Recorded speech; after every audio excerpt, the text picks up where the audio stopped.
Hipotesis.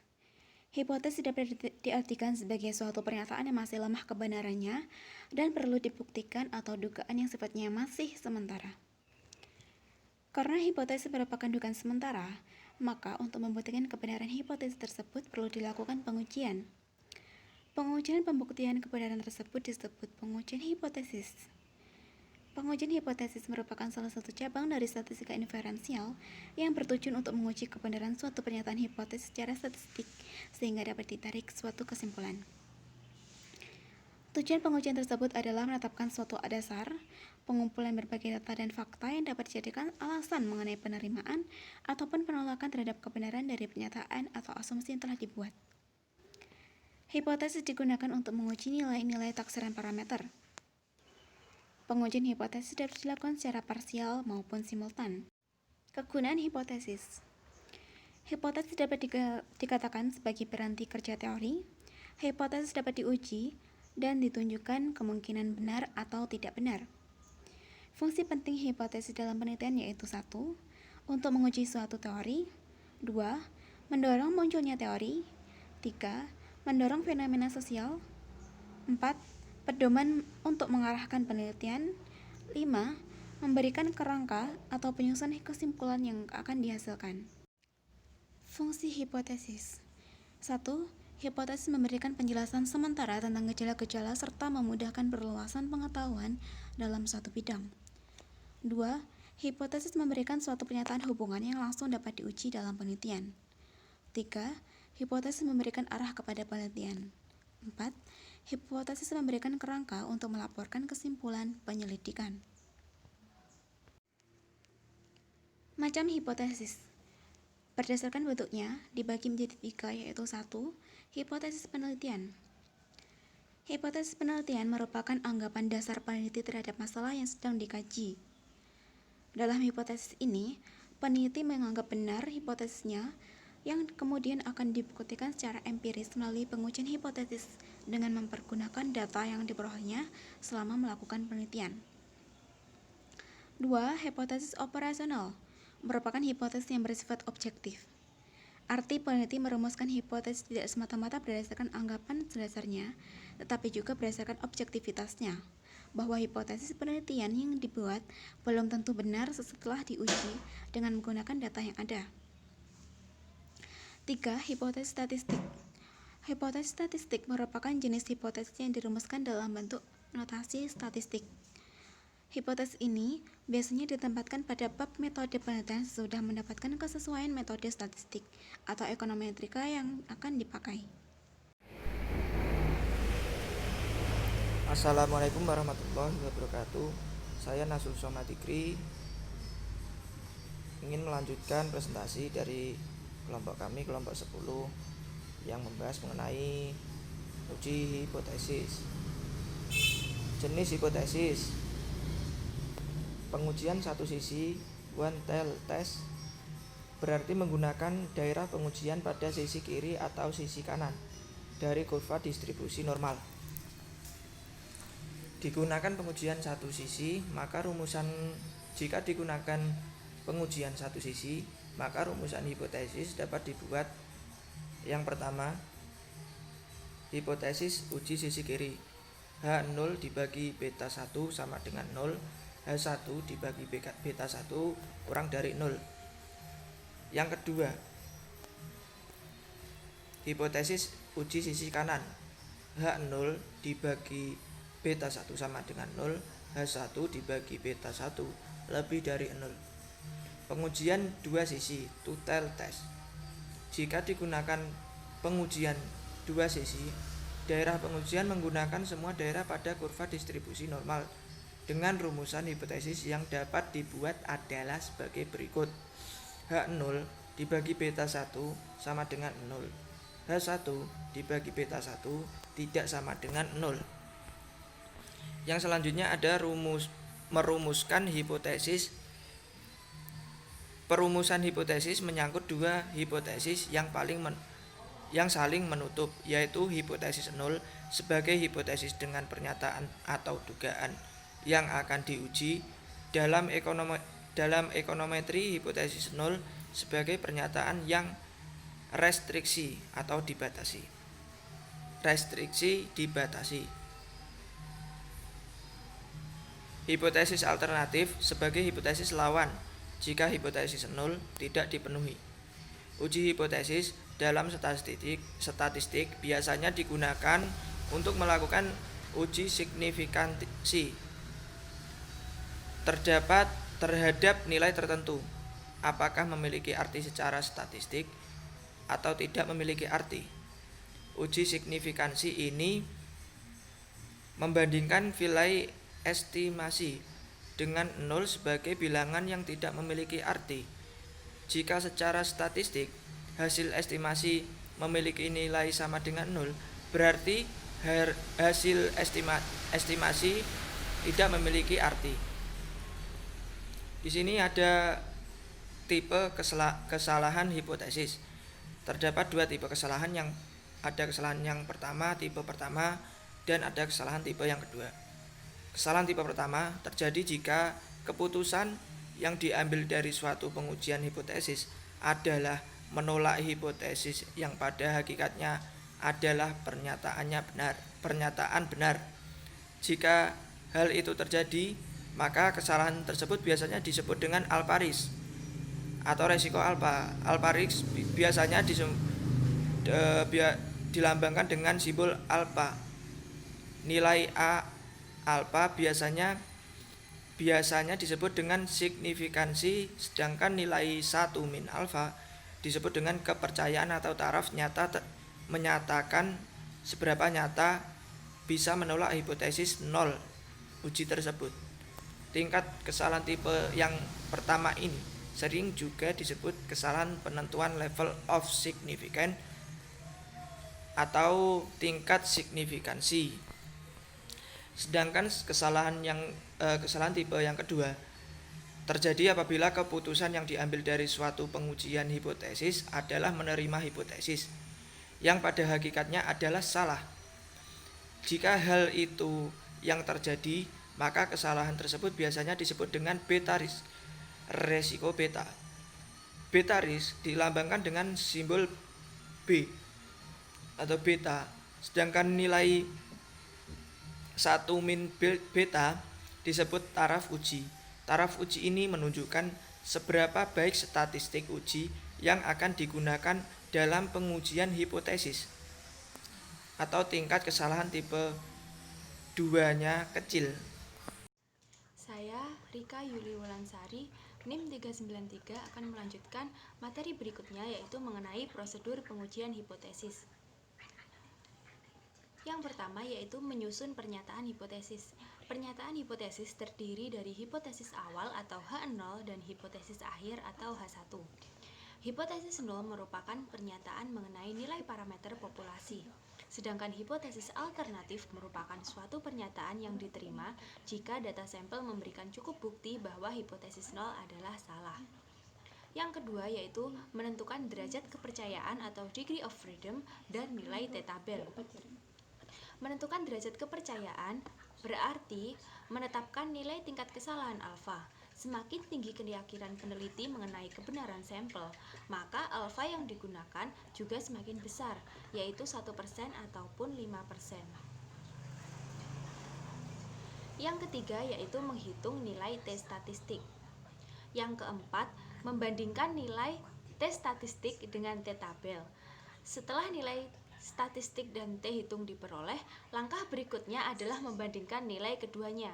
Jika nilai t-statistik lebih besar daripada t-tabel, maka dapat dikatakan bahwa variabel X1 memiliki pengaruh yang signifikan terhadap variabel Y.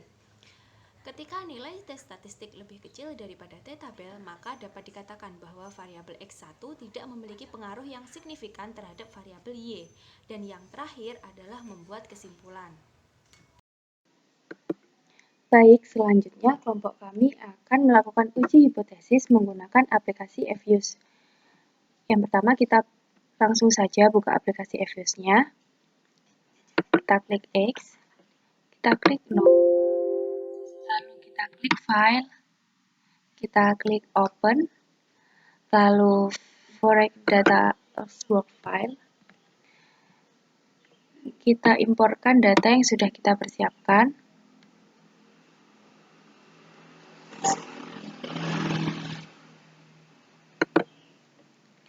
Lalu kita klik open. Hingga muncul Excel seperti ini. Kita klik next 3 kali.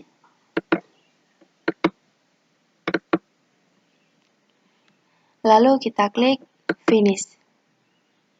Jika muncul seperti ini, kita klik no.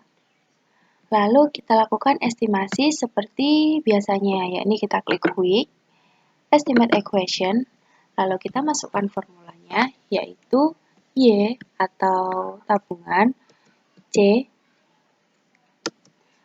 X1 atau suku bunga, X2, pendapatan. Lalu kita klik OK. Dan muncul hasil output EViews seperti ini. Dari hasil output seperti itu, kita bisa melakukan uji hipotesis. Jadi dalam uji hipotesis itu ada 5 langkah. Yang pertama kita melakukan uji koefisien korelasi berganda. Yang kedua kita melakukan uji persamaan regresi linear berganda. Yang ketiga kita melakukan uji T atau uji regresi secara parsial. Yang keempat adalah uji F atau uji koefisien regresi bersama. Serta yang terakhir adalah uji koefisien determinasi. Langsung saja yang pertama yaitu uji koefisien korelasi berganda. Dalam uji koefisien korelasi berganda, kita mengambil nilai R² yang ada pada output, yakni ini. Nilai R²-nya sebesar 0,287958. Lalu nilai R² ini kita pangkatkan 2, jadi 0,287958 kita pangkatkan 2 dan memperoleh hasil sebesar 0,08291.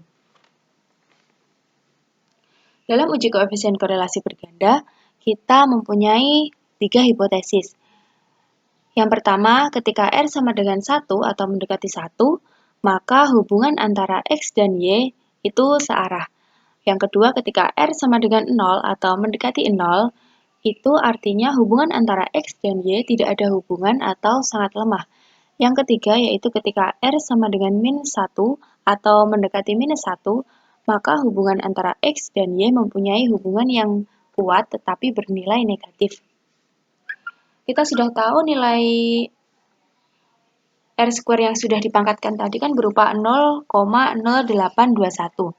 Jadi 0,0821 berarti nilai R-nya itu termasuk dalam kategori 0 atau mendekati 0. Jadi hubungan antara X dan Y itu tidak ada hubungan atau sangat lemah. Yang kedua yaitu uji persamaan regresi linear berganda.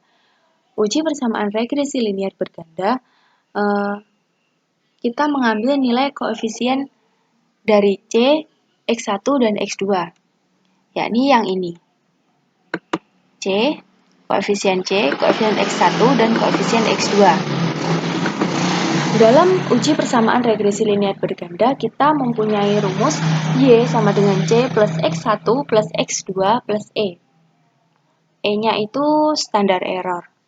Jadi, Y sama dengan C, kita masukkan C-nya, koefisien C 0,482946, plus X1, nilai koefisien X1 atau suku bunga yaitu sebesar 0,244254, plus X2, nilai koefisien X2 atau pendapatan yaitu 0,600881 plus error. Jadi, persamaannya yaitu Y atau tabungan sama dengan 0,482946 plus 0,244254 atau suku bunga plus 0,60081 atau pendapatan plus error. Dari persamaan tersebut dapat kita ambil nilai C sama dengan 0,482946 maka X1 dan X2 dianggap konstan dengan arah yang positif karena kita tahu nilai koefisien X1 dan X2 itu berupa positif. Jadi, nilainya dianggap konstan dengan arah yang positif. Selanjutnya, nilai koefisien X1 atau suku bunga. Nilai koefisien X1 atau suku bunga sebesar 0,244254. Maka nilai-nilai variabel X1 mengalami kenaikan satu satuan dengan asumsi koefisien regresi sama dengan 0. Selanjutnya, yaitu nilai koefisien X2 sama dengan 0,60081. Maka nilai-nilai variabel X2 atau pendapatan mengalami kenaikan satu satuan dengan asumsi koefisien regresi sama dengan 0. Selanjutnya, uji yang ketiga yaitu uji T atau uji regresi secara parsial.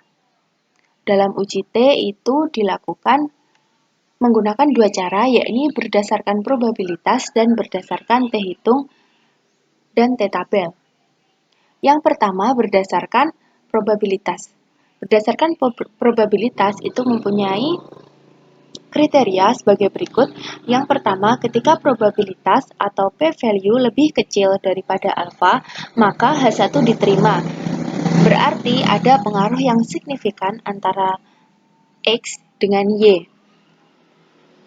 Yang kedua, ketika nilai probabilitas lebih besar daripada alfa, maka H0 diterima. Jadi tidak ada pengaruh yang signifikan antara X dan Y. Yang kedua, berdasarkan T hitung dan T tabel. Jadi T hitung dan T tabelnya itu dibandingkan.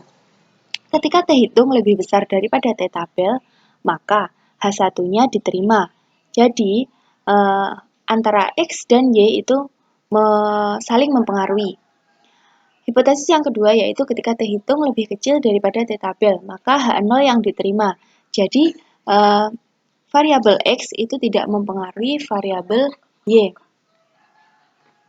Sebelum melakukan uji T, kita mencari nilai DF terlebih dahulu. Bagaimana cara mencari nilai DF? Yakni nilai DF mempunyai rumus DF sama dengan N-1. N itu adalah jumlah sampel yang kita lakukan. Jadi dalam uji tadi kita menggunakan 30 N-nya. Ini nilainya bisa kita lihat di sini. Jadi 30 minus 1 sama dengan 29. Lalu kita lihat ke T tabel, yakni kita mencari nilai alfanya 0,05 dan nilai DF-nya 29. Sudah ketemu nilai T tabelnya, yakni sebesar 1,699. Lalu langsung saja kita melakukan uji T dari variabel X1 terlebih dahulu atau suku bunga. Jadi kita lihat nilai T statistiknya, yakni ini. T statistik atau T hitung dari X1 atau suku bunga yaitu sebesar 1,396496. Jadi, jelas bahwa T hitung lebih kecil daripada T tabel. 1,396496 lebih kecil daripada 1,699. Maka H0-nya yang diterima. Jadi, variabel X1 atau suku bunga tidak mempengaruhi variabel Y atau variabel tabungan. Selanjutnya yaitu kita membandingkan dengan nilai probabilitas X1. Ini kita tahu nilai probabilitasnya adalah 0,1739. Jadi, nilai probabilitas X1 0,1739 kita bandingkan dengan nilai alfa 0,05, maka nilai probabilitas X1 0,1739 lebih besar daripada 0,05, maka H0-nya yang diterima. Jadi, X1 tidak ada pengaruh yang signifikan terhadap Y. Selanjutnya kita menguji T variabel X2, yaitu dengan membandingkan nilai T hitung dan T tabel. T hitungnya kita tahu bahwa variabel X2 atau pendapatan mempunyai T hitung sebesar 2,618279. Berikut ini. Lalu kita bandingkan dengan tabelnya yaitu 1,699. Maka 2,618279 lebih besar daripada 1,699. Jadi T hitungnya ini lebih besar daripada T tabel. Maka H1-nya yang diterima. Jadi variabel X2 atau pendapatan mempengaruhi variabel Y atau tabungan. Lalu selanjutnya kita bandingkan dengan nilai probabilitasnya. Bandingkan nilai probabilitas dengan alfa. Jadi nilai probabilitas X2 atau pendapatan yaitu sebesar 0,0143. Kita bandingkan dengan alfa yaitu 0,05. 0,0143 lebih kecil daripada 0,05, maka H1-nya yang diterima. Jadi antara X2 dan Y itu mempunyai pengaruh yang signifikan. Selanjutnya yakni uji yang keempat atau uji F. Uji F atau biasa juga dikatakan sebagai uji kelayakan model atau uji simultan atau uji koefisien regresi bersama. Dalam uji F juga bisa dilakukan dengan dua cara, yakni membandingkan nilai probabilitas dengan alfa dan membandingkan nilai F hitung dengan F tabel. Kriterianya adalah sebagai berikut. Ketika nilai probability F statistik lebih kecil daripada 0,05, maka H1-nya yang diterima. Jadi H1 diterima, semua variabel bebas X1 dan X2 secara simultan dan signifikan mempengaruhi variabel terikat atau Y. Selanjutnya, ketika nilai probabilitas F statistik lebih besar daripada 0,05, maka H0-nya yang diterima. Jadi, semua variabel bebas X1 dan X2 secara simultan dan signifikan tidak mempengaruhi variabel terikat atau Y. Selanjutnya, berdasarkan F hitung dan F tabel, kriterianya adalah ketika F hitung lebih besar daripada F tabel, maka H1 yang diterima. Jadi, variabel bebas tidak mempengaruhi variabel dependen atau variabel terikat. Selanjutnya yaitu ketika F hitung lebih kecil daripada F tabel, maka H0-nya yang diterima. H0 yang diterima berarti variabel independen tidak mempengaruhi variabel dependen. Langsung saja kita melakukan uji F. Sebelum melakukan uji F, kita harus mencari nilai DF-nya terlebih dahulu. Kita mencari nilai DF1. DF1 kita cari dengan rumus K-1. K adalah koefisien yang ada dalam penelitian. Jadi nilai K-nya adalah 3 karena kita menggunakan 3 variabel, yaitu variabel Y, X1, dan X2. Jadi DF1 sama dengan 3 minus 1 sama dengan 2. Jadi diketahui nilai DF1 sama dengan 2. Selanjutnya kita mencari DF2. Cara mencari DF2 yaitu dengan rumus N min K. N adalah jumlah yang kita lakukan, jumlah data, yaitu sebesar 30. 30 dikurangi 3. 3 adalah K-nya. Ini 3, 1, 2, 3. Jadi 30 dikurangi 3 sama dengan 27. Lalu kita membuka F tabel dan antara 2 dan 27 mendapatkan nilai F tabelnya yaitu 3,35. Selanjutnya, kita menguji uji F dengan membandingkan nilai probabilitas F statistik ya. Jadi probabilitas F statistik nilainya bisa kita lihat di sini, yaitu 0,010205. Kita bandingkan dengan alfa yaitu 0,05, maka probability F statistik 0,010205 lebih kecil daripada 0,05, maka H1-nya yang diterima. Jadi variabel X2 dan X1 secara simultan dan signifikan mempengaruhi variabel Y. Jadi suku bunga dan pendapatan itu secara simultan dan signifikan mempengaruhi variabel tabungan. Selanjutnya, kita menguji dengan membandingkan F statistik dan F tabel, atau F hitung dan F tabel. F hitung atau F statistik bisa kita lihat di sini. Jadi kita tahu bahwa nilai F statistiknya sebesar 5,459546. Lalu kita bandingkan dengan F tabel yang tadi kita sudah cari, yaitu 3,35. Jadi F statistik 5,459546 lebih besar daripada 3,35, maka HI atau H1 yang diterima. Jadi X1 dan X2 secara bersama-sama berpengaruh terhadap variabel Y. Jadi, suku bunga dan pendapatan secara bersama-sama berpengaruh terhadap variabel tabungan. Yang kelima atau yang terakhir yaitu uji koefisien determinasi. Hasil dari koefisien determinasi mampu menjelaskan seberapa jauh kemampuan model regresi dalam menerangkan variasi variabel bebas mempengaruhi variabel terikat. Semakin besar hasil R2 akan semakin baik karena hal ini mengidentifikasi semakin baik variabel independen dalam menjelaskan variabel dependen. Dalam uji koefisien determinasi, kita membutuhkan nilai R2. Nilai R2 dapat kita lihat di sini, yaitu nilai R2 sebesar 0,287958. Nilai R2 kita kalikan dengan 100% dan memperoleh hasil 28,79. Maka dapat disimpulkan kontribusi variabel independen dalam menjelaskan variabel dependennya sebesar 28,79%, sedangkan sisanya sebesar 71,21% dipengaruhi oleh variabel lain di luar model. Sekian presentasi dari kelompok 10. Ada kurangnya kami mohon maaf. Wassalamualaikum warahmatullahi wabarakatuh.